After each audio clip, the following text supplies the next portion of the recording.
Welcome back, man. Hey, man. This is episode number 3 that we've done together, isn't it? Shit. Yeah, 3 episodes. I've known you for Three that times. long. 3 times we've tolerated each other in the same room. It's pretty impressive, I reckon. We seem to be getting further and further apart. Yeah. That's the strategy. I don't think they can see it, but Dean's about 4 meters away from me right now. I really am like that far away. Yeah, man, welcome. It's always great having you on. I always learn something which is really cool. And you always question me, which is also really good. Some people don't like to ask me questions. I don't like this feeling like an interview. You know what I mean? Yeah. I want it to be a conversation. It shouldn't be an interrogation, right? Anyway, first question. Where's the money? I mean, there is the first topic that I do want to bring up is something that I saw it from the outside, and you went through it. So I really want to explore what it was like. Heavy shit, aren't we? I think it's the heavy shit. It's you competed properly for the first time, and you stepped on stage. You did the whole thing. You went through prep, and as I said, I was on the outside of it. I don't really know how it felt or anything. So before you get right into it, what made you decide to compete this time around? Long time coming. It was time to pull the pin and just go for it. I think, I'll be honest, I hid behind a lot of anxiety, and I think a lot of people do. There's always the excuse of, I'll compete next year when I've put on X muscle or done this or done that. Truth be told, there is no right time. You're never going to be fully ready. And the sooner that you can actually jump in and do it, the better, because you just realize, if you're serious, if you're passionate, you just click. And like every session now for me is geared towards me competing now next year. So yeah, I think I just put it off for so many years because of comfort, really. But since doing it and completing it, it's just transformed my perspective on bodybuilding. What I want to get out of it too, even from a longevity standpoint. I'm 35 now. I anticipate doing this for at least the next 5 or 10 years. The master's class is the over 40s, so why not do that in 5 years' time? Yeah, why not? See how we go. From there, I'm sure it'll get a whole lot less serious. So, for the next minimum 5 years, why not just...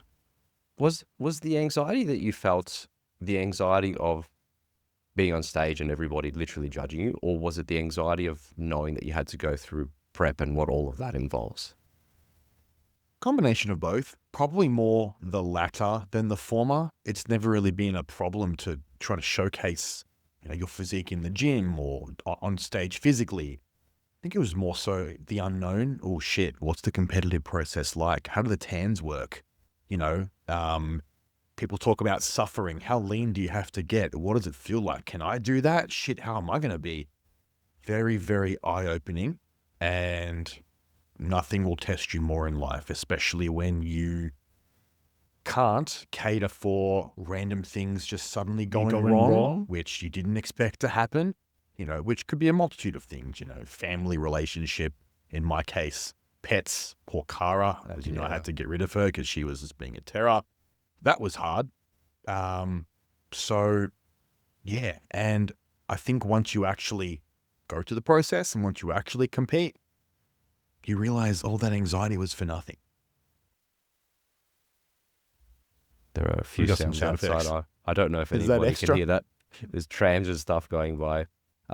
Okay, well, so let's skip to the very end. What was it like standing on stage when you got to the end? You've gone through the grueling process that I can barely understand. Like, I get grumpy if I haven't eaten for a few hours, man. So when you starve yourself for months on end, was it a sense of relief when you got up there? Was it a bit like, oh, I can't believe I'm here? What was it like in front of the lights? Man, it was nerve-wracking. It was nerve-wracking. If you go and watch, maybe we can cut it here.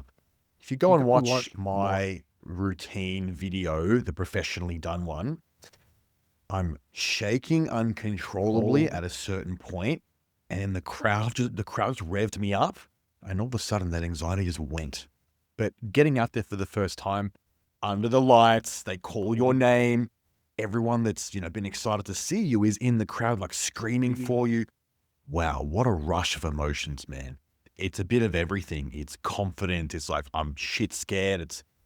You get over the scared part of it, the anxious part, you just feel, what's the word, man? Triumph. You're like, holy shit, I'm actually here doing it. And you made it, right? And just the lead up as well, 10 weeks out, 9 weeks out, 5 weeks out, peak week, 5 days out, 3 days out. When you're 3 days out, you're like, the last 10, 15 weeks have flown. You don't even know what happened, even though you've been obsessing about them entirely up to this point. So incredible process. I encourage anyone who is considering or serious about bodybuilding to compete. And I push all my clients now, all my guys who are also on the fence of like, oh yeah, I kind of want to do it. Do it. It will just change you as a person and a bodybuilder too. When you say it will change you, is that because you go through that hard process of prep, you learn things about yourself, maybe you overcome certain things? Is that where you think people will get the most out of it, going through prep? Yeah. You just become more efficient with everything, in prep, because you have limited energy to do things. You got to conserve that.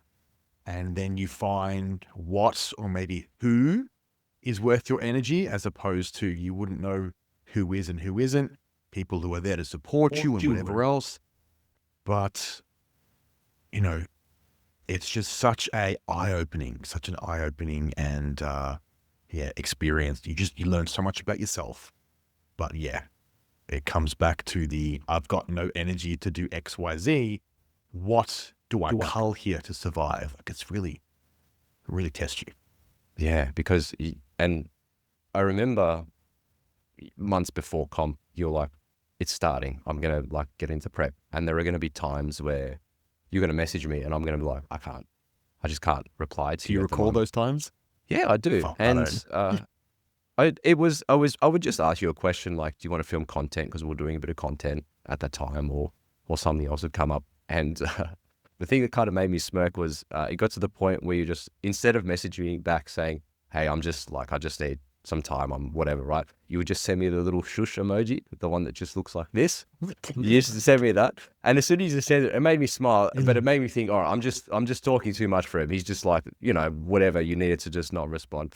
And that made me laugh, but also realize that to best support you, sometimes it meant just like holding off, asking you questions about stuff.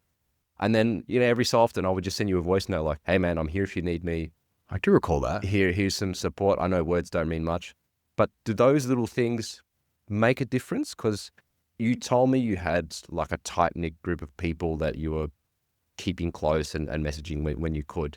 Those little messages, do they really go a long way? The ones that are just like, hey man, we got your back. I understand you haven't eaten anything for weeks, probably dying. Yeah. But we're on your side. I think when I knew that you had realized that holding off, because, he's really going through it, as weird and strange as it sounds, that was the most calming thing. Sure.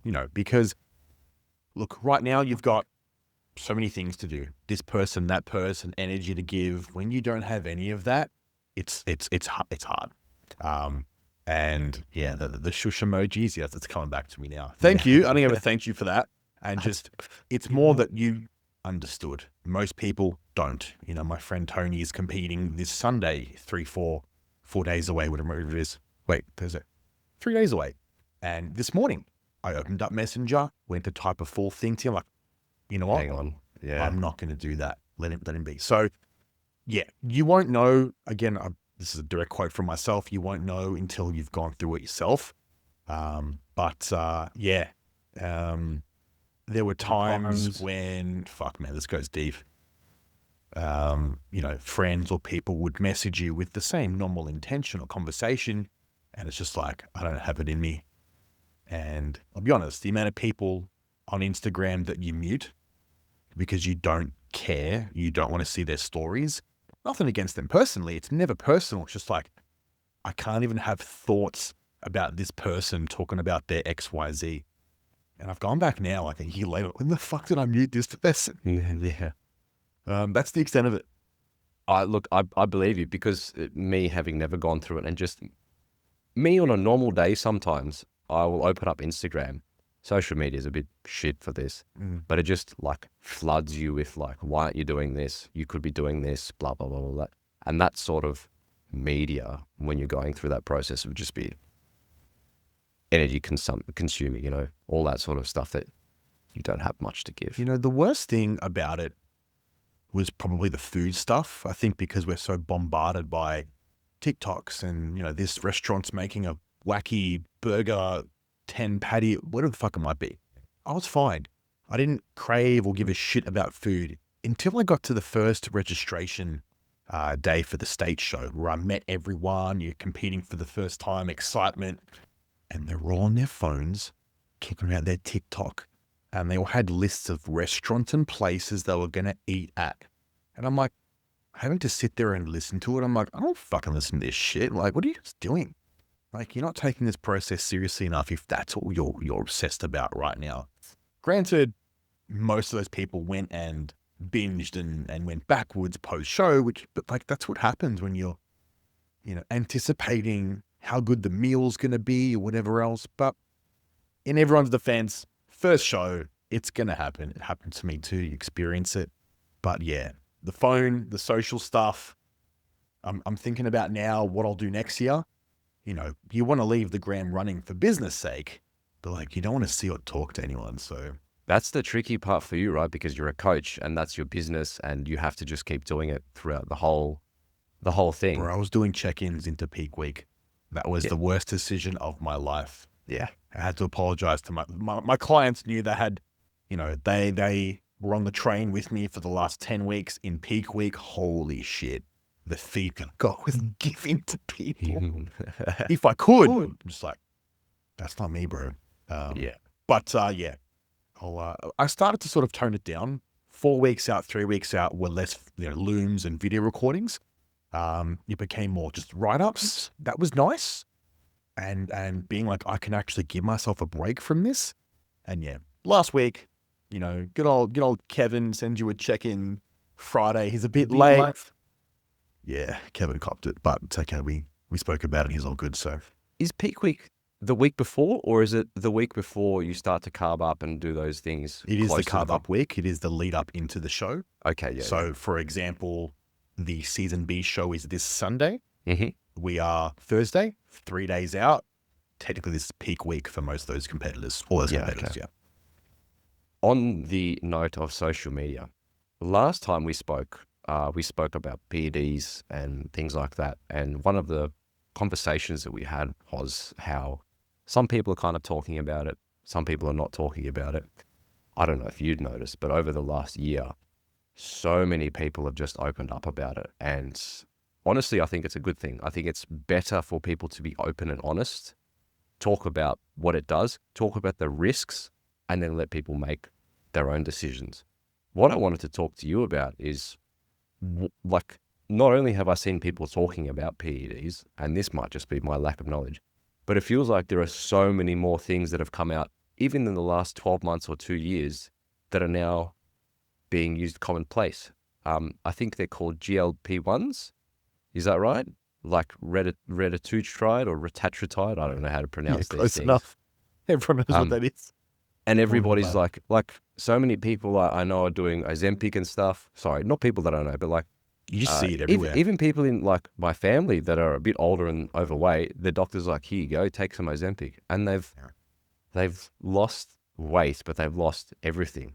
What I wanted to ask you was, as a coach, have you had more people come up to you through the business and go, hey man, I'm now really considering going into the enhanced side of things? Is that something that you've seen shift in your business? Majorly. Yeah. Majorly. So you have people who have been more open about PED use because, this is the important part, because they've wanted to educate people, which is great. But on the other end of that, in a bad way, you have all these young kids, and this is not GLP related yet, who are like, I'm doing X testosterone and Anavar, and it's like, brother, you're 17, you're 18. Yeah. And it's just giving these young kids the green light to go, well, fuck it, let's just do it. The trend twins. right? Those, have you seen Oh those yeah, those blokes dudes? are like, I don't know how old they are. They look older, but Yeah, they look, but I think they're like early 20s, and they've been blasting trend for years or something, right? they're okay. They're more than fine to do what they do. I mean, look, they train hard, and Jared. I'm all for it. I'm all for it. Just because Okay. the intensity is there, but it's more like, I don't know. I just quickly, I just feel like maybe I don't follow the trend twins specifically that much, but I feel like other people who are posting about their situation, they're doing PEDs or whatever, almost all of them are like, hey, this is what I'm doing, but the risks are X, Y, Z, blah, blah, blah. For the trend twins and maybe some other ones that I've seen, I just basically just like blast it and YOLO. I feel like the YOLO blasting thing is not your thing. You're always about, hey, here's the risks that are involved as well. That's the part that I feel like, hey man, what are we doing here? Because as you just mentioned, 18-year-olds doing tests. What the fuck are we doing at 18? That's cooked. It's always been about the fundamentals, right? Can you track training? Can you track nutrition? Why the fuck are you doing drugs? Yeah. Anyways, people will do what they want to do, right? It's always been a conservative and moderate approach for anyone. But relating back to your question of like clients and stuff now. Sorry, I derailed you there. That's okay. That was the question. We come full circle. Coaches need to know how to deal with these issues now. You got clients who are considering Retta, for example, who are on Retta or whatever it might be.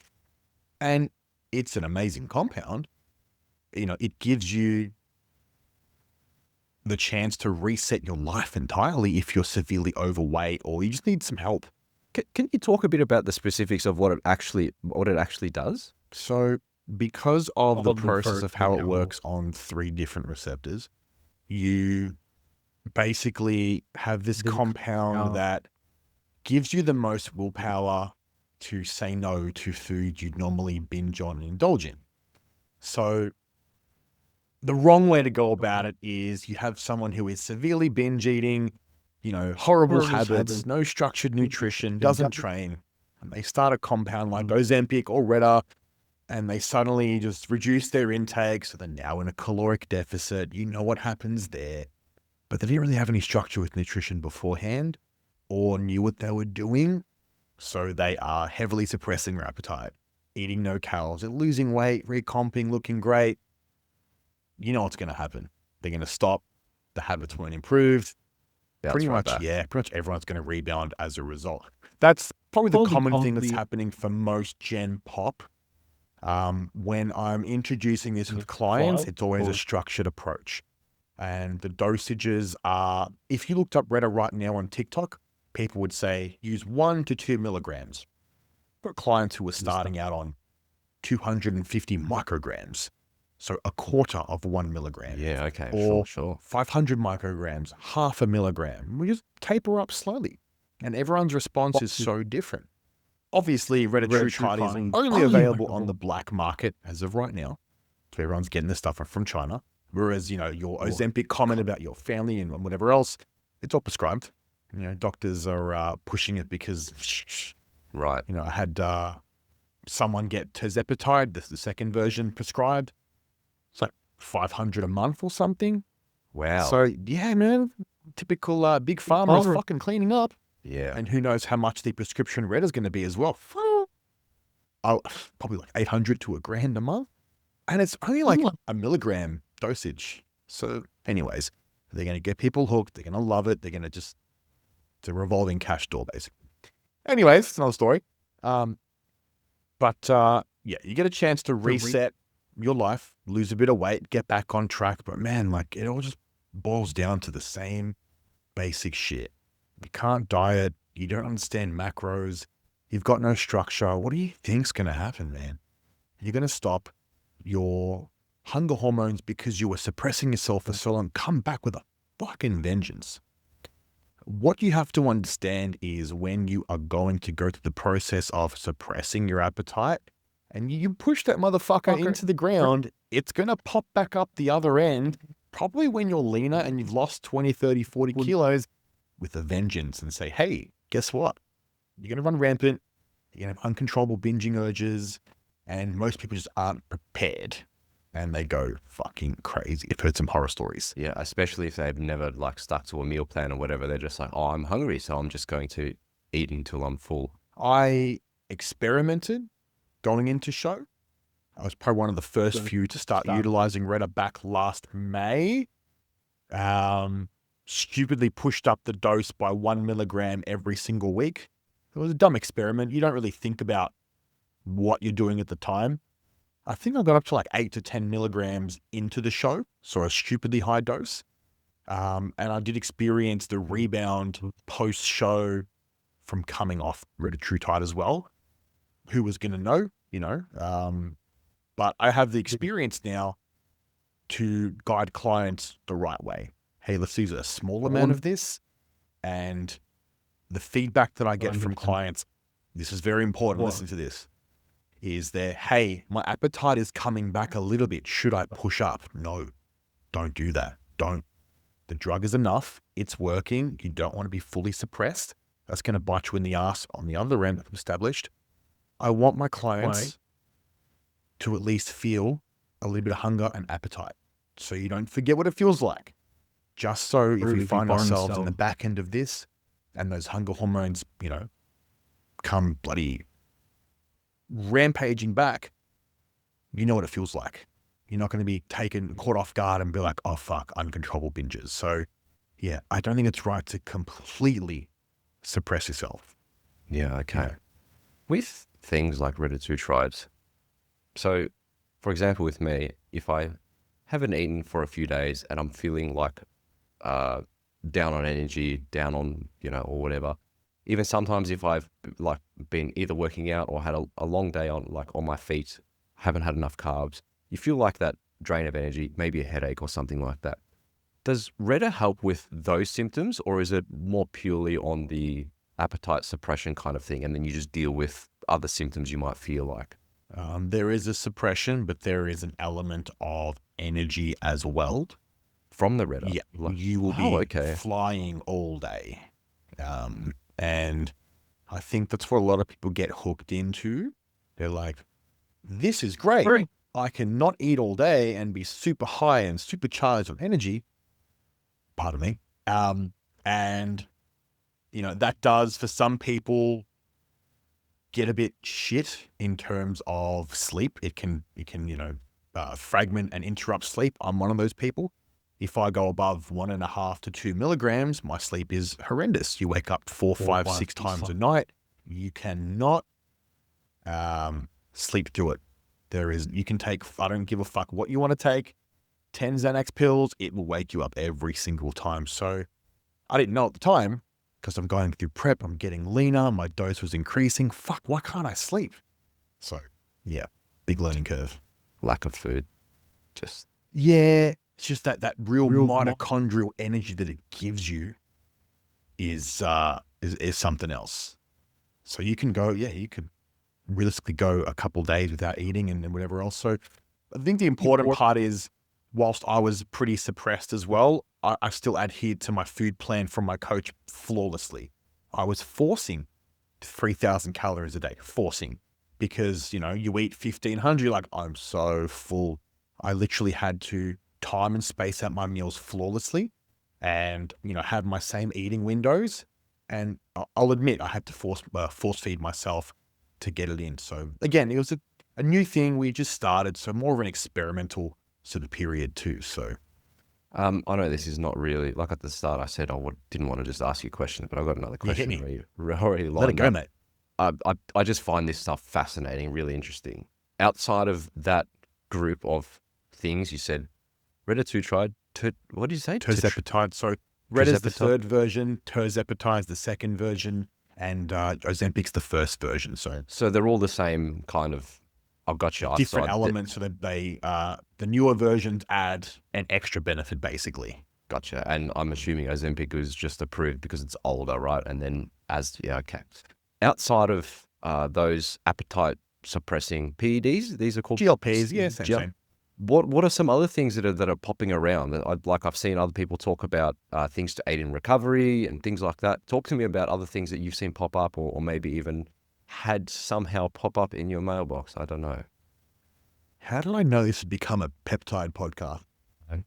Pepcast. That's the first clip. So what's good about this is peptides add so much to the work you're already doing. Okay, just to name a few: MOTS-c, SS31, SLUPP 332, fancy numbers and letters. What do they do? Firstly, we understand that peptides aren't new. BPC 157 and TB 500 have been around since the 90s. Oh, really? They're not anything new. They're quite aged, as long as we've been alive, basically. Yeah, okay. But with the surge of popularity, of course, we're like, oh my God, new thing. But when you're looking at how these peptides can aid in, our journeys, take someone like yourself, training a few times a week, getting older, recovery, aches and pains, etc. Hey man, if you utilize BPC and TB 500 for joint health, recovery, inflammation every single day, you're going to feel pretty good all the time. Then you have, your MOTS-c, your SS31, so things that essentially oxidize fat into mitochondrial energy. So similar energy as per what the Redder would do, for example. That's very cool. Yeah. So you basically are less fatigued and less out of breath between your working sets, which, for the elite level bodybuilders, that's amazing. Yeah. You're telling me I can deadlift 260 for a working set and rest for half the time and go again? Time save. Time is money, right? So elements of that, there are lots of them. And I think people are starting to realize that you don't need a lot either. The devil is always going to be in the dose with everything. 10 milligrams of Redder, not great on the other end. But, you can get by with minimal amounts over a longer period of time. So yeah, they aid in what we do, especially with an enhanced background. You're pushing stupid loads and just anyone and everyone. Mum had a minor shoulder tear, and I was encouraging her to utilize BPC, but she wouldn't. It's fair enough. But she would have healed back in half the time if she did. Are these sorts of things ever prescribed by a general doctor, or is it only if you played for Essendon in, when was it, the mid-2000s? 2013 or something. Whenever it happened. Because I have only heard of these through social media. I haven't really asked the doctors or anything about it, but do you ever see these get prescribed through, I don't know, sports physios and whoever's medically able to there? Have you ever heard of that? This is the thing, right?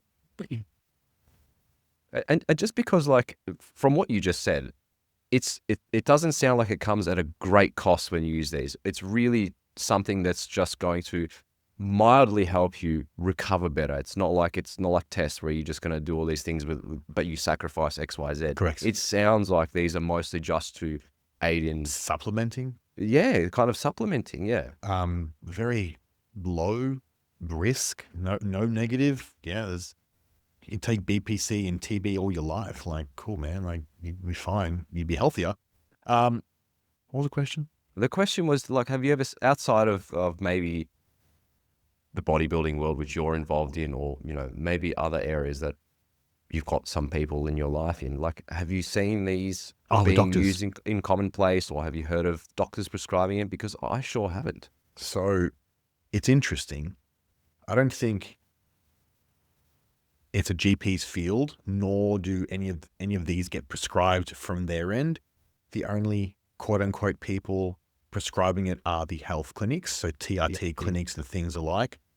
But I'm pretty sure they're just getting it from the same place everyone else is too. Black market. Nothing's made here. Nothing is produced here. I'm pretty sure it's all come from the same place. Pretty sure. But if standard practice, if the medical world wanted to help people, yeah, doctors would be prescribing peptides for recovery and joint pain. The only instances that I've heard of doctors prescribing certain things are growth hormone because someone had a genetic deficiency. Sure. Prescription testosterone through a GP is a little more common these days. things like Deca and Nandrolone do get prescribed by GPs. Really? But you need to have a chronic physical pain. So I knew somebody with a really fucked up hip, inflammation, couldn't walk, gets prescribed, I think, about 50 milligrams of Deca a week. Swats his hip out. Is that a small dose? It is a small dose, but that would technically be pharmaceutical Deca. That's new to me. That's not something that I've ever seen. So, that essentially is just for, joint lubrication and whatever else and helping, that individual. So that's the only extent of where I've seen this sort of stuff actually prescribed. The peptides, again, health clinics, I'm pretty sure they're just outsourcing. So yeah, interesting. Yeah, because like where do you where get are from? you making it, brother? Like, show us your lab. If China's the only place making it, yeah, like everyone's getting it there. Are they pulling a Breaking Bad in their clinics? Probably not. Probably not. That's interesting. Let's go find out. Yeah. Another question. Science-based lifting. Wow. Yeah. That's the question. That's a great question. Another thing that I've seen on social media is people who are taking something that they've seen in a scientific study that came out this year, and then it had like 100 people in the study, and then gone, this is it. This is 100% how it is. And they're at the gym doing like some crazy movement that gets them an extra like 1% stretch, and the stretch bias thing is this whole thing. How much of that do you laugh at? All of it. Well, I was going to ask, do you pay attention to? Because I'm sure there are some things that come out that are like, yeah, this is actually really good, and we try this. How many of those things have you sort of, or how many things do you see and just go, what the fuck is this? Because from what I can tell from the outside is you're fairly holistic in how you do things.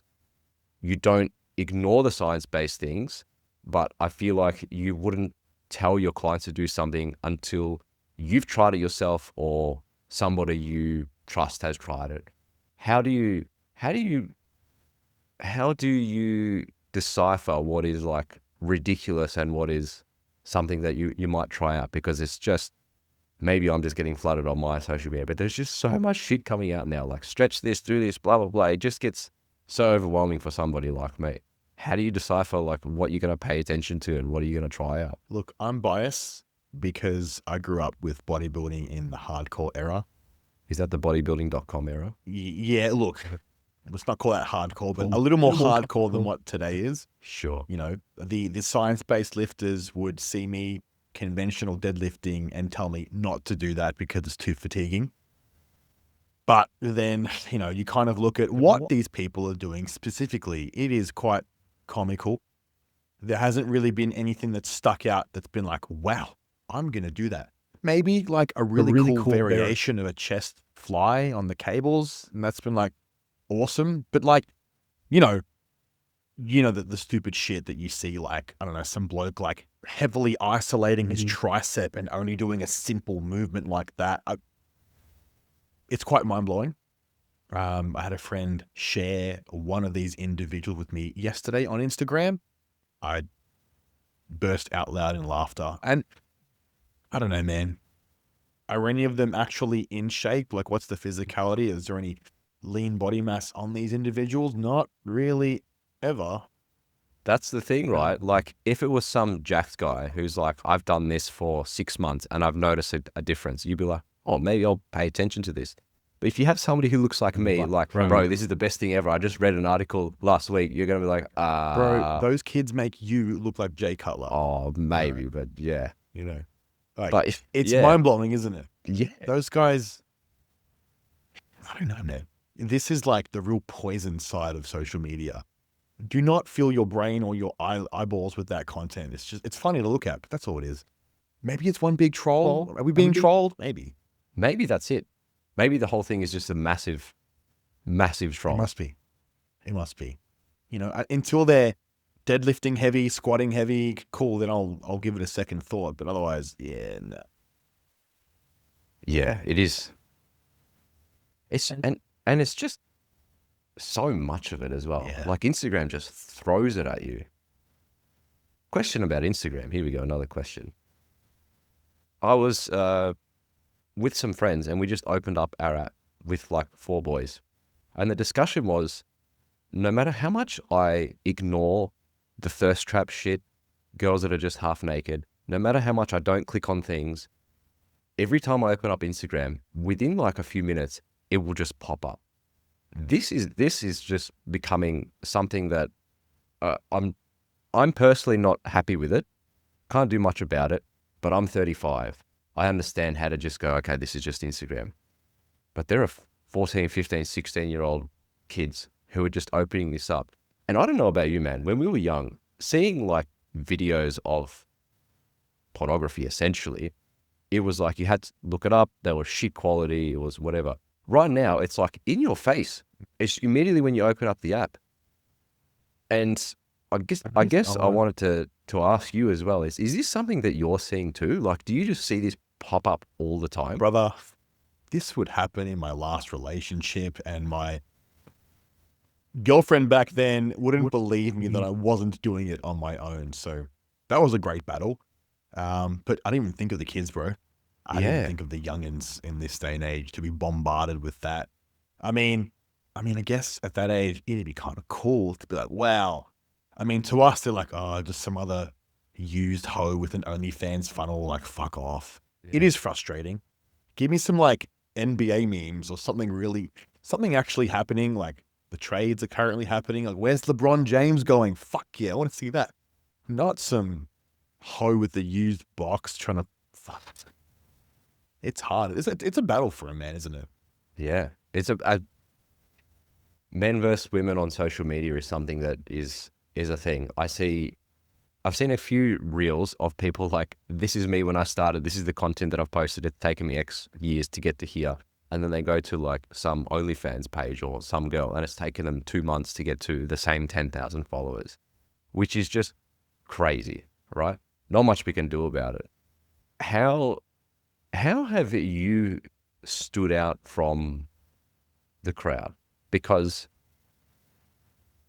personally, I see your content come up and almost all the time I'm like, this is very interesting. I want to watch what it is. It seems to sort of pop out. Do you have a recipe for that, or are you just kind of yourself and that helps you pop out and you know, you're still growing very well on social media, you're still doing your thing. How do you park all those thirst traps to the side and pop out? Simple. You become the thirst trap. Yeah. Firstly, there's the recipe. I appreciate your support. That means a lot. That you can look at my stuff and be like, hey, let's just watch this idiot shit. Like, fuck yeah. No, there is no script. There is no, got to act a certain way.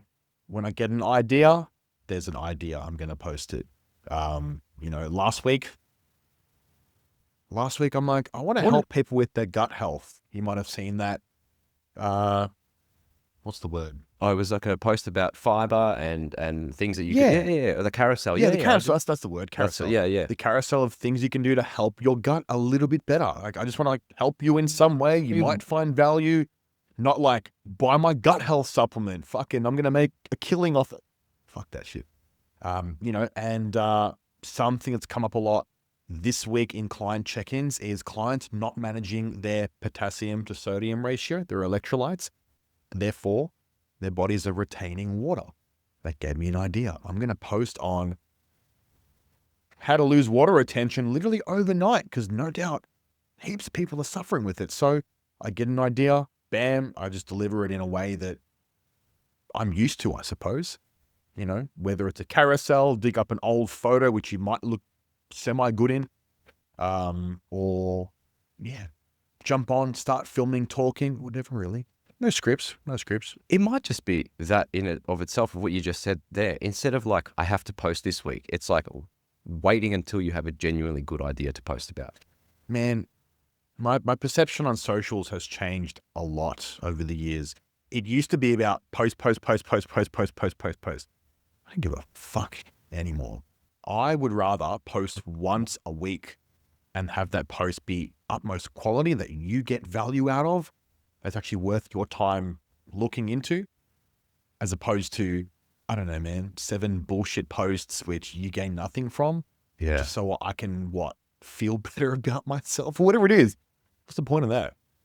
I think also, and maybe I read this on like an Instagram release or something. I think the algorithm is changing in that it's allowing posts like that are not as frequent to fly for a bit longer, to stay out there for a bit longer. And Instagram's not as hungry for content in order for you to be successful, because it used to be exactly how you said. I have to post 3-4 times a week in order for the algorithm to even know that I exist. Yep. And now it is like, hey, I posted something. We were talking about this. Maybe it was the post, the gut health post. You were sharing some stats, and you're like, hey man, it's been like a week, and it's still ticking along. Yeah. And that, man, Instagram used to be like 2 days and the reel was finished. Yep. Like, it's done. That's how TikTok is, right? Would you agree? TikTok is that. Well, my theory is that's how Instagram's trying to differentiate itself from TikTok, because they both basically are reels dominant. You post some photos on Instagram, but TikTok is like, just fill me with content. Whereas Instagram's like, hey, I think we need to hold back and quality over quantity. That's my theory anyway. No, I'm with you on that. I think the Instagram has become the, hey, let's give people a chance for quality stuff we might have missed. Pardon me. Because that post you're referencing, that over the last 4 or 5 days just climbed like 2,000 views and people are interacting. So it is good, man. You can come across funny AFL videos from like 2 months ago, which you've missed. Like, oh, wow, bang. That's great. So yeah, I like that. I like that. It gives people freedom to know that the effort, it's not all about putting in effort, produce the post. It does shit. Wow, is that all I get? My return on investment is next to nothing. So it does open up that door a little more, which is fucking awesome, right? Yeah, because I personally was like just getting burnt out, because I'm like, I just don't have time to keep up with what is required when it was, that time we had to just keep posting stuff. Yeah. And I don't post as much as you, so I could only imagine what it would have been like. Exhausting, man. For you, and particularly your industry. I feel like you need to be like facing the camera often to show, just to keep people encouraged, to show them your physique, blah, blah, blah, blah, all those things. Nowadays, much more like YouTube actually, where YouTube historically has been the app where like you post something and over the years, it'll just keep pushing it. Yeah. I feel like Instagram's moving towards that direction, which I'm really, really happy about. It's a nice change, man. It is. I think maybe just the people who consume Instagram are getting older, and like, I don't have the time to just doom scroll for hours and hours. Like if I had TikTok and Instagram when I was like late teens, brother, I would have failed school. I just would have done nothing. Kids that have got 10-hour screen time these days, it's just crazy. Jen's fucking finished me. Man, I went and got a coffee a couple of weeks ago, and basically a kid, maybe like 16, 17. The person in front of me ordered a coffee, cool, $5.60 or whatever it was, they paid. And then in between taking payment, moving a few things around while I just shuffled in front to make my order, they took out their phone and just quickly scrolled something. And then put their phone down, took my order, tapped the card, processing takes 3-4 seconds, fucking scrolling. You're joking. Just couldn't resist. Like, it's crazy. And I see people driving and scrolling, dude. It's insane. I'm going to pause you there. Fucked. You haven't seen it, but there's this reel that's like, it's something like this guy's driving and it says something like, I don't know, can people like get out of my way while I'm scrolling on my phone driving or some shit? It's just fun. It's fucking hilarious. But yes, you are right. It is beyond an addiction. And it's actually great you bring this up, because this is a fantastic tip that everyone should be doing to fix their sleep. You're going to benefit from this too. What I've started doing, last meal, 6-7 p.m., or whenever I'm eating last, phone is on airplane mode, charger in. Where do you sleep with your phone? Where does your phone end up overnight? I put my phone next to me because I use it as an alarm, but I brick my phone. I use the brick that we have. So still good. For people that don't know, the brick is like a physical device that you scan your phone with, which just locks you out of everything. I can basically like accept a phone call and like do a traditional text message. I can't really do anything. So once I've bricked it and the brick is on the other side of the house in my office, I can't use the phone. So if I can't use it for anything, I just look at it and go, oh, I just leave it there and don't touch it. That's good. So that for me works. For some people, it might not. That gives you a taste of freedom, but psychologically, are you thinking, or are there occasions where you're worried about your alarm the next day? Not particularly. Okay. I don't really get that anxiety. I'm kind of cool with it. Okay. But that might just be because I don't rely on my phone like maybe you do. Like I'm going to guess that you probably have 6-7 hours of screen time a day, but that's because you're like responding to check-ins and talking to clients. So you kind of need your phone. Whereas I can comfortably put my phone down for a few hours during the day and not really need to use it. So that's where I feel like I don't have that anxiety or just like need that some people are just like, fuck man, it's like withdrawals. They just like, they really feel it, which is crazy. I think the best thing is to not use your phone as an alarm, because you don't want to be in that state of thinking about, fuck, has my alarm gone off? I've got to check my phone. What time is it? So back to the tip, pre-bed, last meal, put your phone down. Don't bring it into the bedroom for sleep. Don't use your phone as an alarm. I've got a digital clock and I've got my Whoop alarm. This is set for 4:30 a.m. every day. Oh, that vibrates on your wrist? That's sick. I wish my watch did that. It vibrates 62 times. I counted. Yeah. 4:30, I know it's going off no matter what, without fail. So if my phone on airplane mode on the charger in the kitchen, doesn't matter. So you're not constantly thinking about your phone. The best thing is you wake up, there's no phone there. What do? I turn my red light on. I wake up, I start being productive with my day. There's no grab, start working, going through messages, or even worse, doom scrolling for an hour. It's just given so much freedom back. So my encouragement is to not take your phone into the bedroom. And that's hard for a lot of people. There's going to be a psychological, like, but no buts.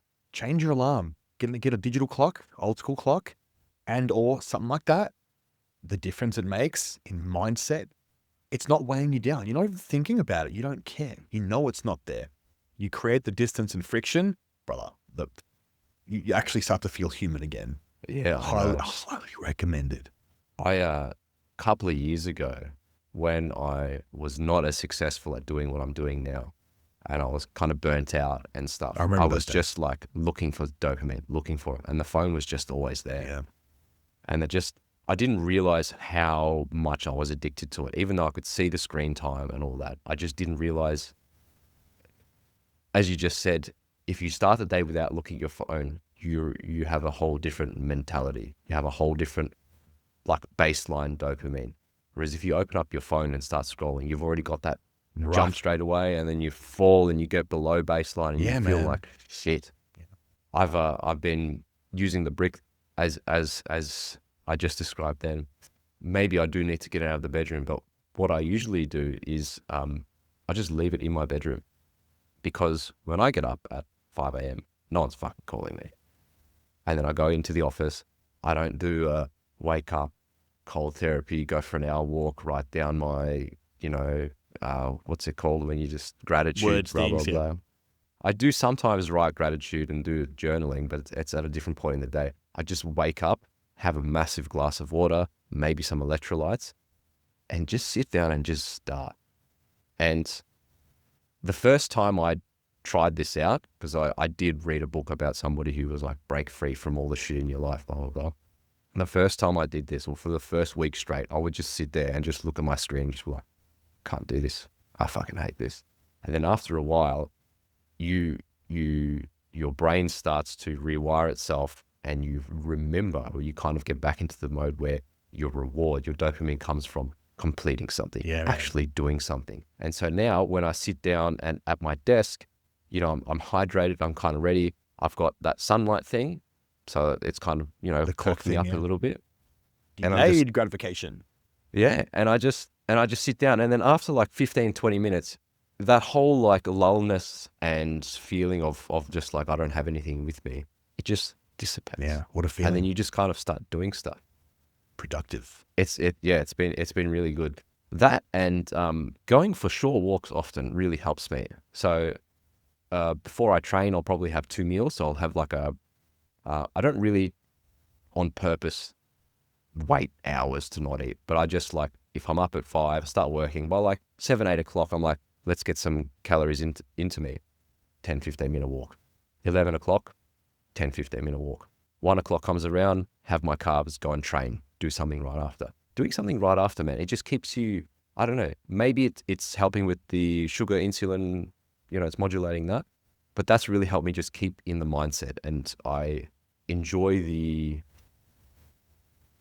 there is a name for this, and I've forgotten. When you walk and when you're moving forward and things are going past you, like your vision, there's a word that describes the way your brain processes that. And it's basically like, I'm doing something, I am taking steps, things are moving past me, I'm making progression, and that can all snowball back into your work. I need to figure out what this is called. But that has been a game changer for me. Short walks and fucking the phone off, man, what a difference it makes. Yeah, you become a whole new human. Yeah, dude, I'm just so productive. It's actually gone to the point now where instead of getting to like 4 or 5 p.m., I've done a pretty big day. I've trained in the middle of the day and I had 5 hours of screen time or 4 hours of screen time. Now I've had 1.5 hours of screen time, which is like 45 minutes WhatsApp, which is like talking to actual clients, and half an hour of opening up other apps and doing stuff. Instagram's 15 minutes. I've done so much more work that I need to stop myself, because you get addicted to doing the work and you burn yourself out that way. Good problems to have. It's actually quite funny you say that. You use the brick to get away from social media and all the apps and stuff. I use the brick for WhatsApp to get away from work. How funny is that? Yeah. Look, by 5 p.m. when it rolls around and work's like, it's quietish. Sure. Look, if I sit on my phone, I will be on WhatsApp working until the cows come home, until bedtime. In this industry, you can't do that, man. So the brick's been great because I block out WhatsApp from 4, 5 p.m. because I know if a message at 7 p.m. comes through, I'm going to want to attend to it. And then you're in work mode, you don't switch off. So now that I know that, I can pick up my phone, and I encourage myself to doom scroll and unwind in those hours and do the opposite. I know that I can't use WhatsApp on my phone. I keep the brick on my desk in my bedroom, but I don't need to go and check it, if that sort of makes sense. I know that's kind of weird. Yeah. Like you've sort of got it other side of the house sort of thing. Just knowing that, and I wish I had it sooner. I really wish I implemented this years ago. I would have been even more productive and even better at what I'm doing now. But we're here now, and that's okay. But not having WhatsApp access for, the evenings and even training. I wake up at 4:30. I'm either at the gym or training in my garage. 5, 6, 6:30, 7, 7:30, 8. I haven't looked at WhatsApp once, which is great, because if there's a message that I don't like or something that I need to get to, psychs you out, zones you out.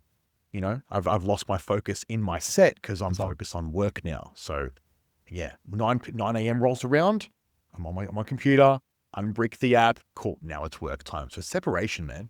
Yeah, dude. So I have fallen in love with those 4 hours, 5 to 9. Oh yeah. Because most clients don't call me. Most clients are not awake, or they're like, if I'm working with like construction boys or whatever, they're on site at 7:30 and shit's already chaos. They don't have time to call me, right? Whatever. 5 to 9 is where I just like, what do I need to do tomorrow to move the needle? Do I need to update this offer on my website? Do I need to create some content? Do I need to edit a podcast, right? Nobody's there. Kids not like my kid's not awake. My daughter's not awake. Wife she gets up a little bit later, but she's not going to come in and ask me a question at 7:30. It's like that time that I have to myself without distractions. And then it gets to 9 a.m. and I'm like, fuck, man, I'm like halfway through the day of actual work. Sometimes I end up doing really long hours anyway. Yeah. But you've just done the big chunk, and then you can be distracted. You can go message your client, do emails, or do whatever. It is knowing that you've done, man. I wish, and I wasn't, when I was like younger, in my 20s at uni and stuff like that, I used to think I was a night owl. I used to just like, oh, I'm not going to do any homework or study until the evening because it's quiet. All I was doing is procrastinating to the point where it was just like, I have to do this now because it's due tomorrow. I've got no time left. So I'm just like running on adrenaline, and that's what would get me there. We've all been there. Yeah, great for you, right? Running on adrenaline till midnight, and then like, oh, I'm going to get great sleep before my test at 8 a.m. Excellent, right? Now I've completely reversed it, and it's just so nice to do the work in the morning where you have that spike of, well, actually, you might be, what happens in the morning? You get, what is the stress hormone? Cortisol. You get a cortisol spike, which is good because it gets you up to do shit. You don't want to be, re-spiking that cortisol at 6 p.m. when you're trying to wind down. That's your parasympathetic time. That's right. Utilizing that sympathetic drive. Is that what it's called? Sympathetic and parasympathetic. Yeah. So your sympathetic is your adrenaline. You're in that state whilst you're training and raving. Parasympathetic is your rest and digest switch off period. Yeah. So, things that are also very beneficial for that period too. Utilizing magnesium, not just at bedtime, but all day long. So, like I said, dude, I just started out of your recommendation using it after training. What a difference. It just calms you so much down. And if you're finishing training 3 p.m., give or take. Roughly, yeah, 3, 4 p.m. Home, if you eat straight away, take mag with that meal. Yeah, if you're going to eat again at 5, 6 p.m., take mag with that meal. And then pre-bed, take mag again with that meal. We are utilizing and overturning these nutrients much more often as athletes than anyone else. Yeah. So we're going to derive the most benefit from more frequency. Yeah, dude. I especially like spreading it out because I used to take 250 milligrams of magnesium glycinate at night. If I take it all in one dose, I don't usually have to run to the toilet, but I don't feel good. I feel like, what it's like, it feels like it's going to happen, but it kind of doesn't. It just made me feel not relaxed. But now having, like 100 milligrams after gym and then having like 100, 150 before bed, roughly like that, I just feel nice. If you, for the optimizers, if you wanted to sort of max out there and get the most return and benefit, from memory, you're shooting for about 300 milligrams of elemental magnesium across the day. So your 250 or 300 magnesium glycinate might only contain 80 or 90 elemental. So look into that. So essentially you could dose, let's say 160 elemental mag 1, 2, 3 times a day to get the most benefit. Cool. So I just encourage you to experiment, play with that, explore it, and just see. I will. I've again, out of your recommendation, been trying to pay attention to getting a lot of these electrolytes and things from food. So eating like sunflower seeds early in the day, drinking coconut water gets me a little bit of magnesium throughout the day. But yeah, you're right. I might be able to just do a little bit more. Yeah, for sure. Funnily enough, glycine, I can't take too much of at night. I was trying to just like really accentuate the parasympathetic switch and trying to relax myself a lot with things like sauna and all that. And I experimented with taking a bit more glycine on top of the mag glycinate combo, and it got to a point very quickly where if I took only a little bit more glycine, it would keep me awake. So, funnily enough, people with ADHD like me have a certain chemistry in their brains or the way that they process it where glycine can still made my body kind of feel relaxed, like I was ready to sleep, but it made me feel like wired but tired, a tired but wired kind of feeling. Yeah, right. And in a small percentage of people, which looks like it's me, glycine can actually inhibit the onset of sleep. Damn. Yeah, but it's pretty damn rare. Not many people have it. That is interesting. Yeah, people with ADHD are more predisposed, or whatever the word is, and some other people have it as well. But generally, they need to have like 2 grams plus of glycine for this weird effect to happen. But it's interesting how it doesn't relax everybody. You either have a positive experience or a negative experience with glycine. Sorry. The positives are you have it, you feel more calm, you sleep better, you sleep deeper. The negatives are you wake up shit the next morning. It just doesn't settle well, or in your experience, you're feeling wired too. So yeah, you're either one of the two.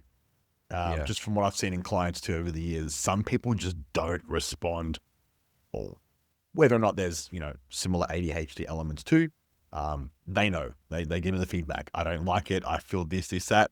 It's okay. Just don't take it. So my brain's pretty cooked, bro. It could just be the cooking from the 20s that it may have. That's true. That could be a whole other podcast. Oh, let's not go there. Mum and Dad might be watching. Anyway. Hey, Mum. You got a question for me, brother? I've got maybe one or two that I'd like to ask you still. I do actually. Do you want to shoot that question? Yeah, or... I do. Oh. Yeah, let's fire you one in case no one else does today. Go. Yeah. I know that things were difficult business-wise the last couple of years. You would often tell me of how you felt burnt out, like you mentioned earlier, and exhausted and up and down, and now you've really solidified everything. You seem a lot more rigid and consistent, balancing family life and everything too. How do you see the next 3 to 5 years progressing for you? Because the last year of progress for you, from what I've seen, has been fucking astronomical. The biggest mistake I made was thinking that I arrogantly was brilliant enough to figure out all the things I wanted to do by myself. And the two things that I didn't have was time, especially since having a kid, and two, the intelligence is not the right word. Knowledge might be the correct word. In the past 2 years, in the past year, actually, I should say, instead of trying to figure it out everything by myself, I've invested money that I've made back into myself. That has been an absolute game changer. What do I mean by that? Not buying new camera gear. Good for me. No, right. Not buying books, but investing in people, finding mentors or coaches in a way who have been on the journey that I'm trying to go on. That has been the biggest thing for me. Right now, my goal is to keep expanding Valve Digital and make it into an agency that creates videos, shoots photos, does all that wonderful stuff for a very small niche. I was trying to serve everybody. I didn't know how to niche down. I didn't know how to approach people, generate the leads that I needed. And I was just like furiously reading books, doing this, staying up late, trying to figure this out on my phone, looking at stuff. When what I should have done earlier was, hey, this guy has done exactly what I'm doing. And I've been following him for long enough that I know it's not just a lie, because there are some people out there that are lie. And instead of me trying to keep all this money that I've been building up, I just invested back into myself and had conversations with this person and realized that if I wanted to grow at the rate that I wanted to grow and get to my goals as quickly as I wanted to, instead of it taking 10 years, I just need to suck it up and admit to myself that you can't get to what you want to get to on your own. On my own. Yep. That's been the biggest thing. And that was really hard for me, because all throughout my life, anything that I've tried to do, I have eventually figured it out. For the most part, pretty much most things that I wanted to do. And this time, I couldn't really figure it out. I could have if I spent more and more years and years and years doing this, probably could have. But then I would have missed out on spending time with my daughter. We wouldn't have been able to do what we wanted to do. We can't go on these family holidays that I want to do. I can't buy this GDR that I want to buy. There are these things that I wanted, and they all seem so far out of reach until I made this change and made the change we spoke about before about these are my precious 4 or 5 hours. Once I locked in with that, and once I spoke to and understood the pathway and could see the evidence, it all just felt easy now. there was way less of the unknown. Because before that, when I was going through that stressful time when I was talking to you, I was like, I don't even know what's going to happen next month. But now I know what's happening in the next 6 months. I know what I'm doing. I know how to build out this thing. I know who I'm talking to. And with that plan and with all of that, man, I'm just locked in. Mentors, man. Mentors, learning off someone who has done it, who is better than you, who has more experience, fast track everything. Yeah. And I can speak from experience having multiple high-level coaches over the years. So, it's good to know that it's every industry, right? Yeah, definitely. I'm so happy I found the people that I found. And this kind of ties into what I wanted to ask you before. Running a coaching business is different to most other jobs. What does that coaching business give you that other jobs really can't give you? What does that feel like? I can't describe the passion and, man, the sheer amount of excitement that I'm getting from my guys or girls that feel better about themselves, that feel more confident, that have undergone an insane physique transformation, that can go in the gym, tear it up, leave, and feel victorious. I feel amazing knowing that I've helped them in that way. I don't think that Joe Schmo working his 9 to 5 can help someone feel that way too. Maybe he can. If he's an accountant, maybe. But man, I think it's like you said before, it's not, I play coach because I need to. I need to say and do the things to help bring the best out of you. But I'm also, on a friendship level, we're up there. What you see is what you get. I talk to everyone the same way. When I have to be a lot more serious, yeah, you're gonna get it. But to really understand the client, their needs, to bring out their best, I just thoroughly enjoy becoming buddies, man. That's the the way that we sort of talk our business outside of business. And I don't know, can you get that working other jobs? Maybe, but it's just a connection. It's always about authenticity. I had a gentleman send me a DM yesterday wanting to link up, and I don't know what he wanted, tell me something, but his introductory message was AI generated. I just cringed. I'm like, man, you can't even formulate your own hello message. Like, how am I supposed to respond to this? Like, you don't get that from me. I don't send shit like that out to anyone. So yeah, I've had a couple of new onboards this week, and I'm already shooting the shit with these guys. Some of them going through some stuff. I want to know where you're at. When you can really understand and get to know a client, the insides and outs, you can get them the best result. That is so fucking rewarding for me, man. So rewarding. That's what it comes down to. This has always been about, passion, and the reward is what drives me. And that reward looks different for everyone. Their happiness, their physique goals, whatever. Yeah. Adrian, it's been wonderful, mate. Before we wrap this up, where can people find you on the socials? Instagram. There is a YouTube. We should utilize it more. Adrian Evangelou. Yeah, you'll find the remaining links based off that. I'll put the links down in the comments as well. adeptfitness.com.au. That's the one. If you'd like to sign up and work with Adrian. Thanks again, my friend. Thank you, Dino. It was wonderful. See you soon.